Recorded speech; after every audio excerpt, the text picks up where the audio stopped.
అలాగే ఇంకా డ్యాన్స్ పోటీలు, ఇలాగే రకరకాల పోటీలు, అలాగే గుర్రపు స్వారీలు, అదేవిధంగా భోగి మంటలు, అదేవిధంగా ఎడ్ల పళ్ళు.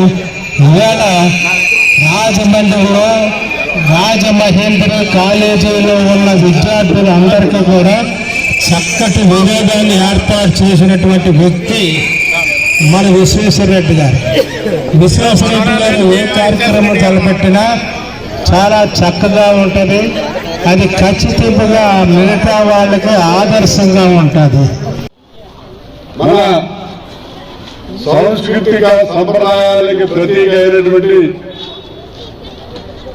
సంక్రాంతి కార్యక్రమాన్ని Rajahmundry municipal colony cricket ground లో రాజమహేంద్రి మహిళా జూనియర్ డిగ్రీ పీజీ కాలేజ్ ఆధ్వర్యంలో ఇక్కడ ఏర్పాటు చేయడం జరిగింది.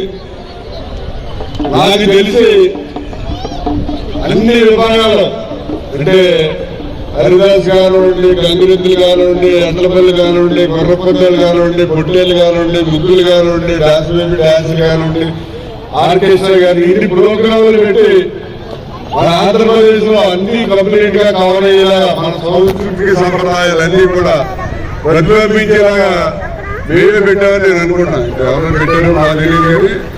అందరికీ ఏంటంటే పవిత్రమైన గోదావరి దినాన అన్ని పార్టీలకు సంబంధించిన వాళ్ళని, అన్ని మతాలకు సంబంధించిన వాళ్ళని, అన్ని కులాలకు సంబంధించిన వాళ్ళని అందరినీ కూడా పిలిచి ఇక్కడ సాంప్రదాయ పద్ధతిలో ఇక్కడ మన తెలుగు జాతి యొక్క అలాగే మన సంస్కృతి సంప్రదాయాల గురించి అందరికీ తెలిసేలా చేయడం జరిగింది.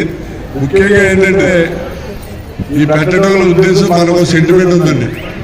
ఏంటంటే భోగి రోజున తలస్నానం చేసి భోగి బండ్లో ఆవు పేడతో చేసిన పిడకలు వేస్తే పుణ్యం వస్తుంది అని చెప్పి ఒక నానుడి శాస్త్రాలు చెప్తున్నాయి.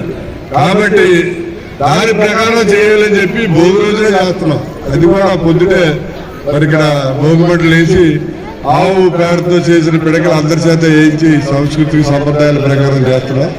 ముఖ్యంగా ఇంకో విషయం ఏంటంటే చాలా మందికి పిల్లలు అమెరికా నుంచి, ఆస్ట్రేలియా నుంచి, కెనడా నుంచి, న్యూజిలాండ్ నుంచి, బెంగళూరు నుంచి, హైదరాబాద్ నుంచి ఈ సంక్రాంతికి వాళ్ళ యొక్క తల్లిదండ్రుల దగ్గరికి పుట్టింటికి వస్తారు.